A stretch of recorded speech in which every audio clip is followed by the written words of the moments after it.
Good afternoon, everyone. Can you hear me? Can everyone hear me? They can speak, Teku. They cannot speak. You can hear me, okay? Good afternoon, everyone. I would like to welcome everyone to MACB's first ever webinar. As you know, we had a trying time these last few months, so we decided what a fitting topic if we did one on COVID-19. So this webinar is done in collaboration with ROCHE Diagnostics Malaysia. And so we would like to thank ROCHE Diagnostics for their help in giving us an educational grant and also helping us in a few of the technical issues like what we're having now.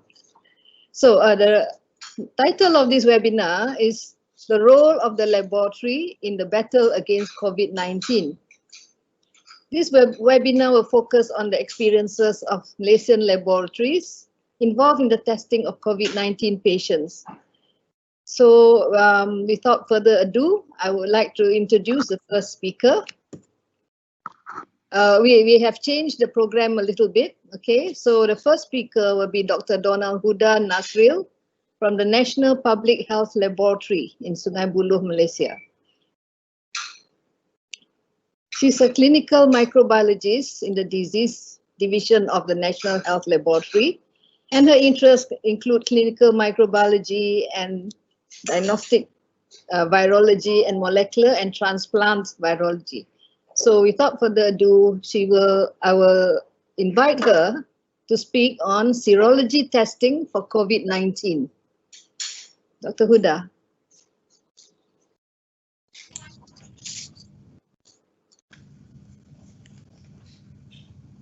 I'm live now, is it? Yep. Okay. Thank you, Madam Tengku Marina, for that kind introduction. So I'll share my slide first.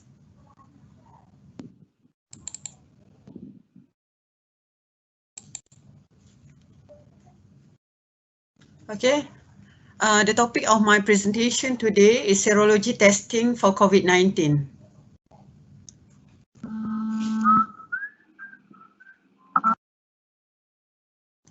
Can I proceed?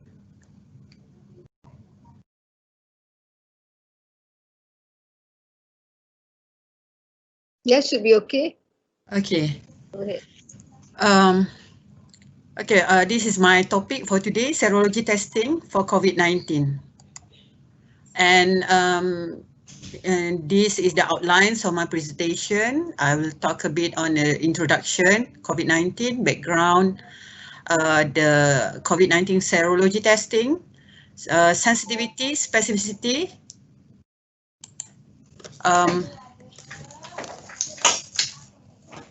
okay, and then the correlation of the serology testing with neutralization testing, and as well as the patient immunity, interpretation of COVID-19 serology results, and what we do for serology in Malaysia, and last but not least, the challenges and also way forward. Okay, for introduction, we recap a bit about this COVID-19 pandemic. As we remembered, it started in the middle of December, where it started in a city called Wuhan in China, where about 43% initially infected with this unknown virus that causing pneumonia. And then on the 31st December, the Wuhan Municipal Health Commission has shared with World Health Organization about the outbreak, and so many testing work out to know that what kind of disease that we deal with until on the 10th of January 2020, where the Wuhan scientists first shared the whole genome sequencing of this virus, and at this time we call it novel coronavirus. Okay, and this is when the whole world started to diagnose this novel coronavirus with the whole genome sequencing shared by the scientists. Okay, and then this is actually the first article in our country that diagnosed our first few cases that that was imported from Singapore. Actually, some tourists from Wuhan, they have a vacation in Singapore, and all the close contact of those positive cases in Singapore traveled to our south part of Malaysia, Johor Bahru, and the Ministry of Health Singapore contact our Ministry of Health to trace them, and this is when the first cases diagnosed in the lab that I work now, Makmal Kesihatan Awam Kebangsaan or National Public Health Laboratory, around 24th of January 2020.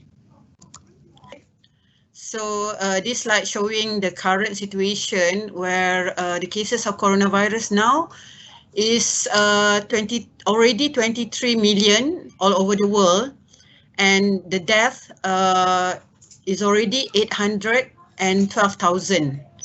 And in Malaysia, in our country Malaysia, the total cases up to yesterday is 9,274 and death is 125.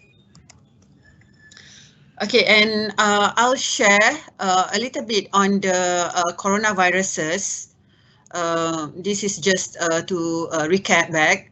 Coronavirus are actually is enveloped RNA virus that are distributed broadly among human, mammals, birds, and it causes respiratory, enteric, hepatic, and also neurological diseases.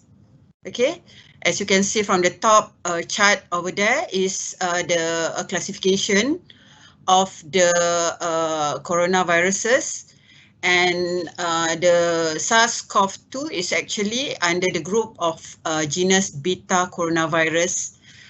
Okay, different from group from MERS-CoV. Okay, and then this next slide showing all the coronaviruses that can infect human. The above 4 viruses, the common human coronaviruses 229E, NL63, OC43, and also HKU1. Actually, the coronaviruses that only cause mild illness such as influenza-like illness. Okay, but the below human coronaviruses, MERS, SARS, and the current COVID-19 are the beta coronaviruses that cause more severe illness. Okay, for diagnosis of COVID-19, there are some testing that can be done for diagnosis of COVID-19, but of course the real-time RT-PCR is actually the gold standard. You can also test by sequencing, but it's kind of laborious and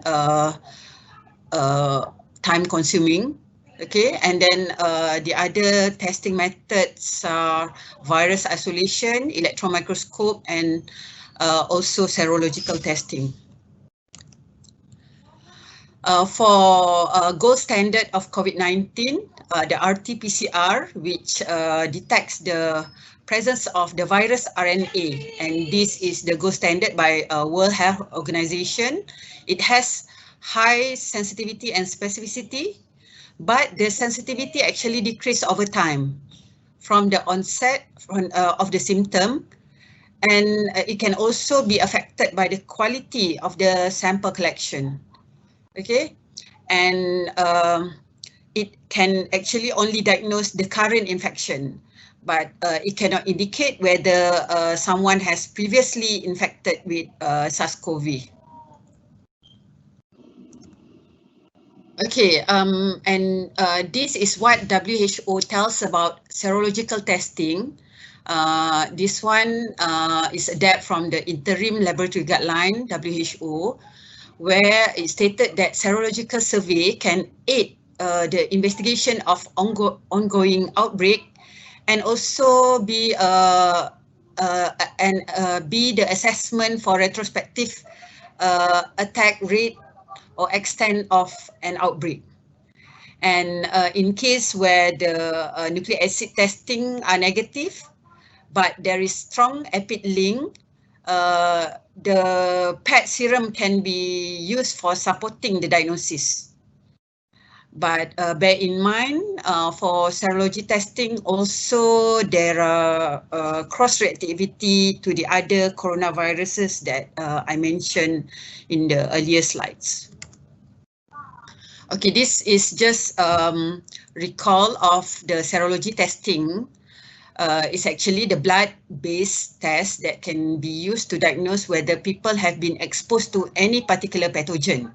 Okay, and it uses serum to analyze from the whole blood, and if the serum has antibodies to the specific component of the pathogen, for example, the antigen, okay, where our immune response will recognize this antigen.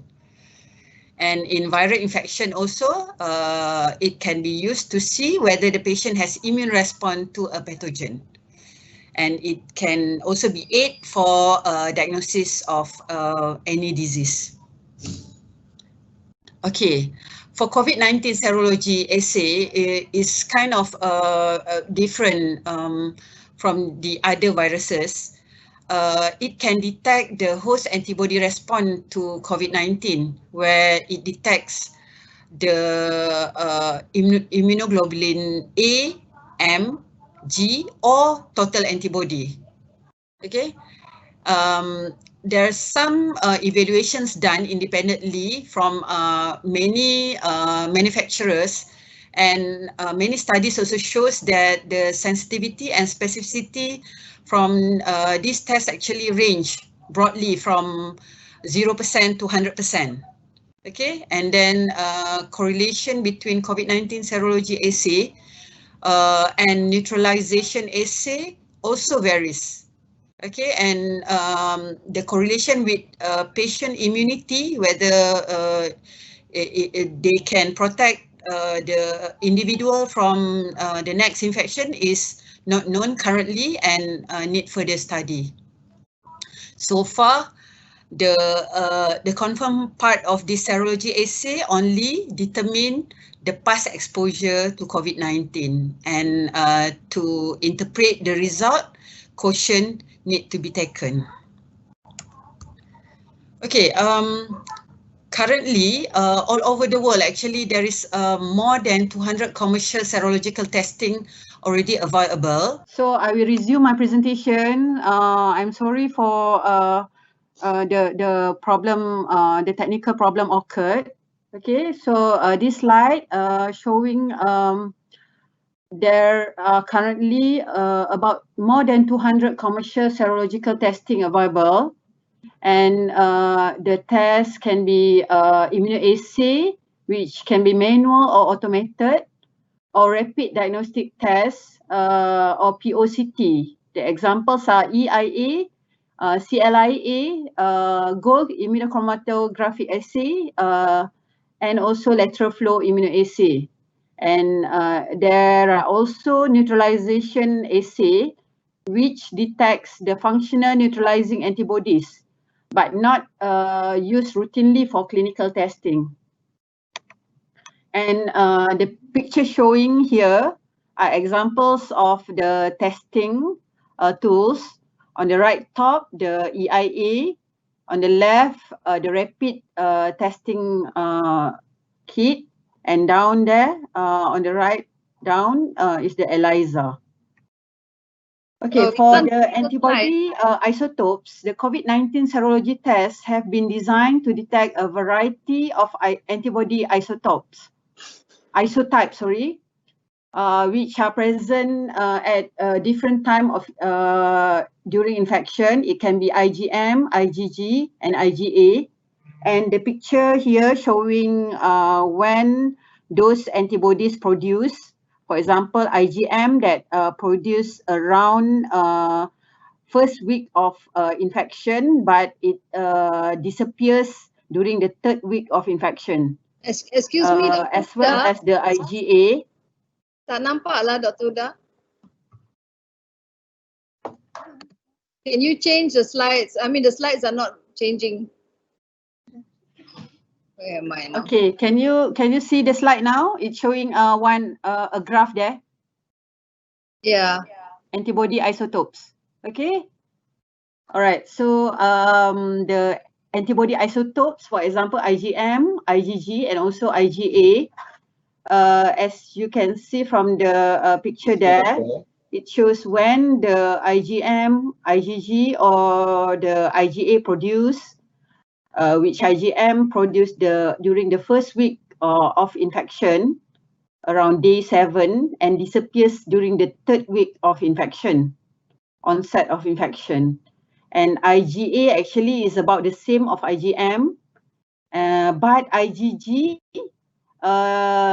produced later during the second week and remains in the blood, but currently it remains in the blood for unknown duration.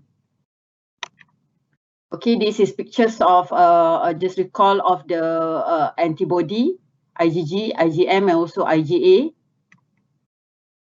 Okay, as I mentioned just now, IgM actually is the marker of the early infection. This slide showing the IgM.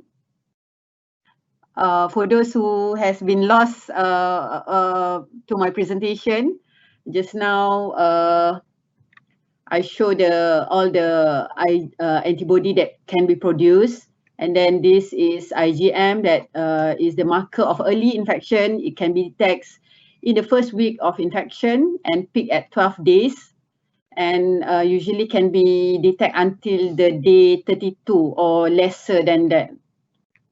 Okay, and then IgA, as I mentioned just now, it comes almost the same time as IgM. IgA, as we know, is produced by the mucosal surface and can be used to diagnose infection that affect the respiratory mucosa. Okay, and it also actually declines as same time as the IgM. But IgG that actually developed later as compared to IgM and IgA, and it continues to circulate in the blood after the IgM or IgA drops. Okay, and it can be detect longer time as compared to IgM and IgA. For SARS-1, actually, for SARS-CoV-1, it can persist for several years. But for SARS-CoV-2, is still currently unknown. Okay, what are the viral antigen that used for serology testing of COVID-19? Okay, for COVID-19 serology, they use the commonly use the spike as protein. As you can see from the picture there, the blue protruding spike protein is the S protein, and the inside nucleocapsid N protein are also used as the antigen for serology testing. And this is the 3D picture of the S protein. Is actually the virus surface protein that used for the binding and fusion to the host cells during infection. Okay, some of the assay detect the whole S protein, some regional or the receptor binding domain or RBD. Okay, and the S protein is actually more divergent protein and allow for better differentiation from the other virus and have a greater specificity. Since the S protein protrudes from the viral membrane, it can easily recognized by the host immune system. And it also induces most of the neutralizing antibody. But among the S protein, RBD is actually more conserved than S1 or also the full length of the S protein. Okay, this is the picture showing the region of the S protein S1, S2. Okay. And what about N protein? N protein actually is the structural protein that binds and package the viral RNA. And it is most abundant protein in the SARS-CoV-2. And for N, actually, it is as compared to the S protein, is more conserved, okay, across the all other coronaviruses. Okay, how about the sensitivity and the specificity?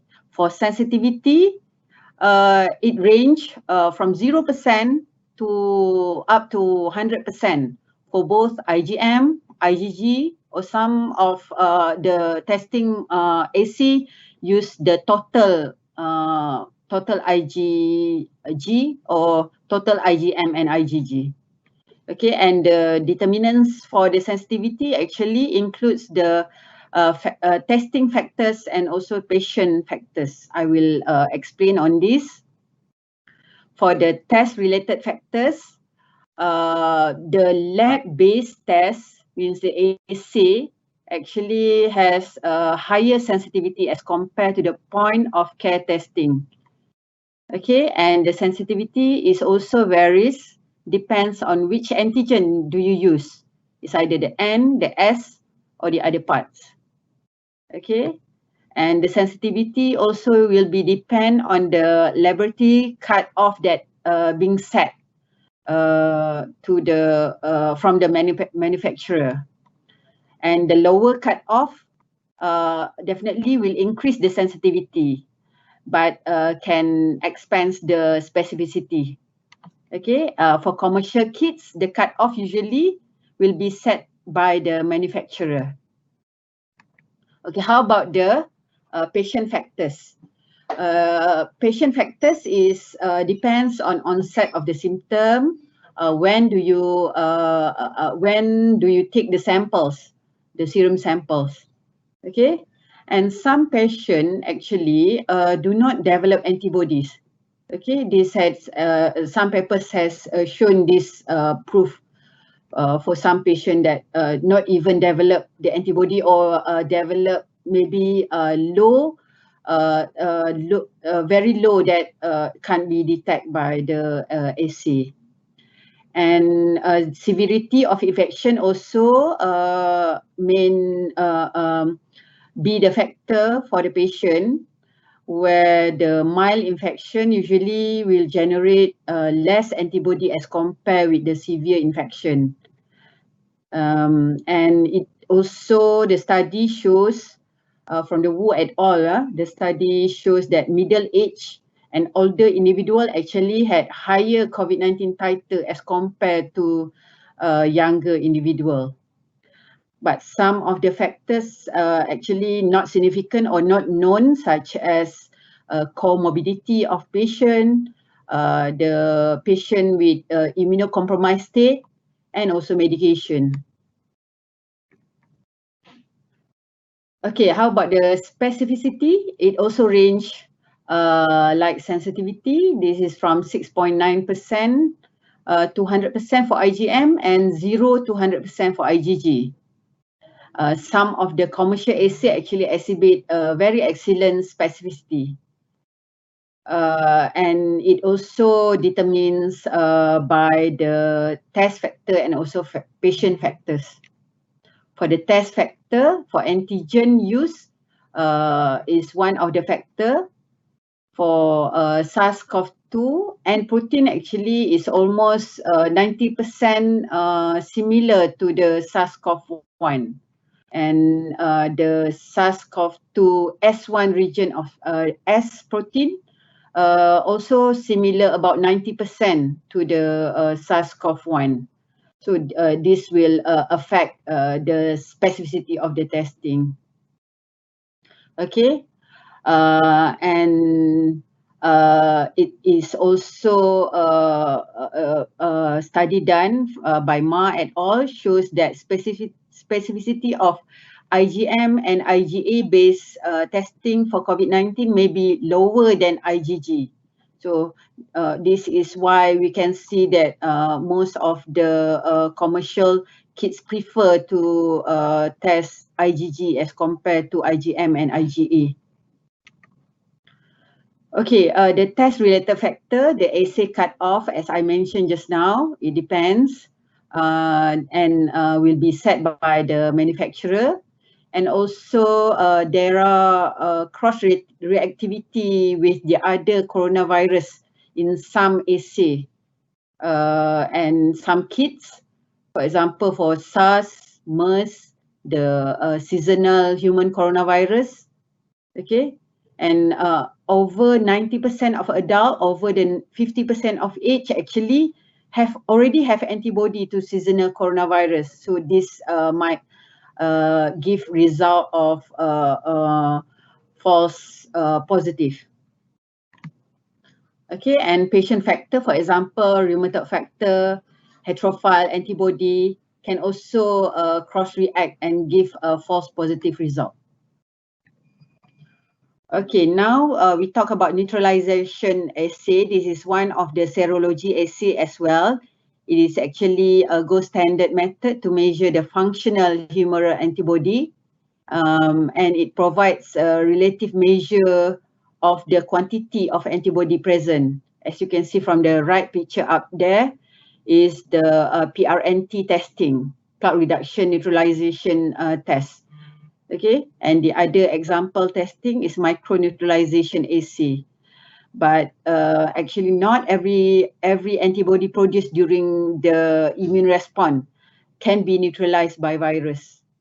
And this neutralization assay requires expertise, requires laborious method, and also must be conducted in BSL-3 facility because it used the live virus. Okay, and correlation between IgG, IgM, and IgA as well as the neutralization assay also varies, and there are limited studies done.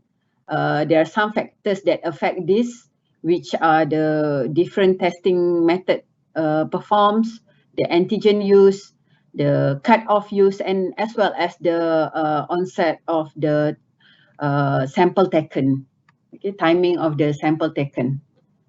And there are proposals from one study that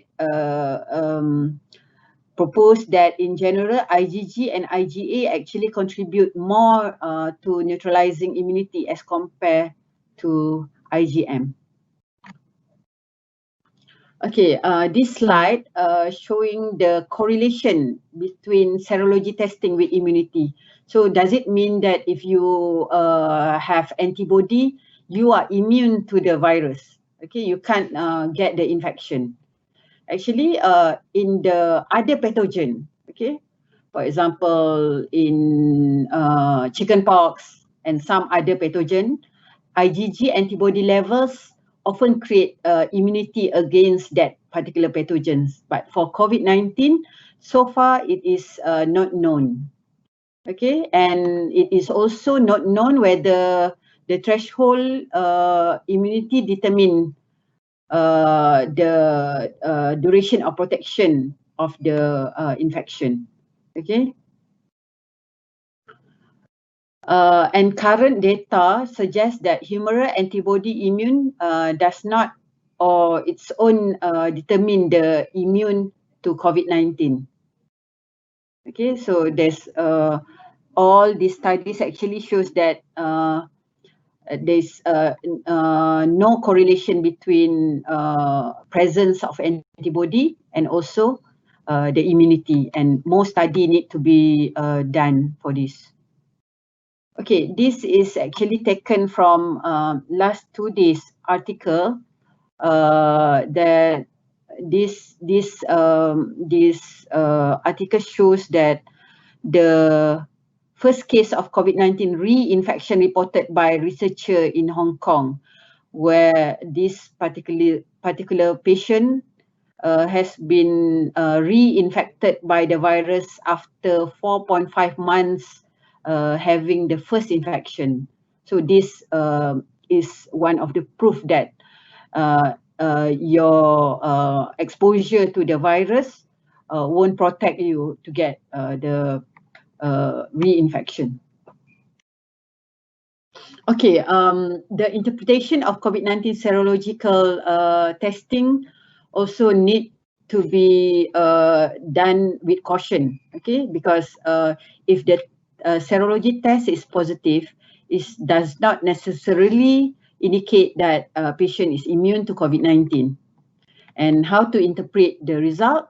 If the positive serology test, it only can say that this particular patient has been exposed to COVID-19. Okay. But it also depends on the test characteristic of the assay used and also the prevalence of the population that been infected by COVID-19. If the infection prevalence low, the positive predictive value will be low. For example, if a country with a 5% prevalence, a positive predictive value is only 49%, meaning that less than half of the positive testing serology is actually true positive. This is quoted by CDC. Okay, and then what is the negative serology test mean? Okay, the negative serology test does not necessarily mean that patient has not been exposed to COVID-19. And this also depends on the test characteristic and the time between exposure and testing. For example, if you take the sample quite early and the patient haven't developed the antibody, means that the negative result doesn't mean that the patient is truly negative. Okay, how is the serology testing done in Malaysia, in our country? Okay, in the Ministry of Health guideline, it stated that this serology testing is used for the day 13 testing at the public health and also private facilities for the patient under surveillance. Means that if the patient has contact with the positive case or the patient this patient is negative for the first test and will be put under surveillance, on the day 13, the sample will be taken by serology testing only. Okay, and then if the test is positive, we will repeat with PCR to confirm that this patient is having COVID-19, and if it's positive, this patient will be admitted to hospital as the positive case. Okay, what are the testing kit available in Malaysia? In Malaysia, all the serology testing kit that can be used actually have to go through under medical device authority, and it will go through the special access. And in this special access, evaluation of the test kit will be done, and if the test kit meet the standard of the testing, the MDA will recommend this test or this test kit to be used, and the list will be forward to MMA, Malaysian Medical Association. Okay, and serology testing in Malaysia also used for the seroprevalence study in COVID-19. This is done in the hospital, in the many other settings to look for the seroprevalence, not for diagnosis. Okay, and the evaluation testing kit currently is ongoing for both RTK antigen and also the serology testing, whether it's assay or whether it's point of care testing. Okay, and this is actually my last slide, the challenges and way forward for serology testing. For currently, it is not recommended to use as a screening tools, okay, because not many tests now have high sensitivity and specificity, and the result might give a false negative or even false positive result. More evaluation and comparison study need to be done to look for the need of the serology testing. Okay, and if RTK or if serology testing can have better sensitivity and specificity, it can also be one day replace the molecular testing, which very laborious and expensive to be done. Okay, and serology testing can actually reduce the burden in molecular testing and also increase the testing capacity in a country which have low or median income, and also which have limited access to molecular testing, which the standard gold standard method to diagnose COVID-19. And we need more study for this serology testing to look for the immunity towards COVID-19. Okay, I think that is the last of my presentation.